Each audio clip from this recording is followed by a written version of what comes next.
நாளை வக்கிர பெயர்ச்சி முடிகிறது. இதனால் எந்தெந்த ராசிகள் நன்மை அடையப் போகிறது என்று பார்ப்போமா?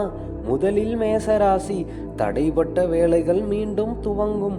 ஓம் நமச்சிவாய என்று சொல்லி வெள்ளைப்பூ வைத்து அர்ச்சனை செய்தால் வேலைவாய்ப்பு அதிகரிக்கும், வாழ்க்கையில் முன்னேற்றம் கிடைக்கும். அடுத்தது மிதுன ராசி. பணவரவு சீராகும். ஓம் மகாதேவாய நமக என்று ஜெபித்து அரளிப்பூ சமர்ப்பித்தால் வருமான வளர்ச்சி அதிகரிக்கும். அடுத்தது சிம்மராசி.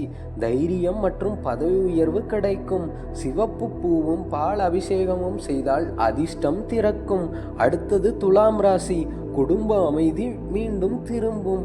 சந்தன அபிஷேகம் செய்து ஓம் சந்திரமௌலீஸ்வராய நமக என்று ஜெபித்தால் மன அமைதி கிடைக்கும். அடுத்தது மகர ராசி. வியாபாரம் வேலை வாய்ப்பில் முன்னேற்றம் கிடைக்கும். நெய் தீபம் ஏற்றி ஓம் தட்சிணாமூர்த்தியே நமக என்று சொன்னால் முடிவு எடுக்கும் திறன் அதிகரிக்கும். கடைசியாக மீன ராசி. அதிர்ஷ்டமும் கிருபையும் அதிகரிக்கும்.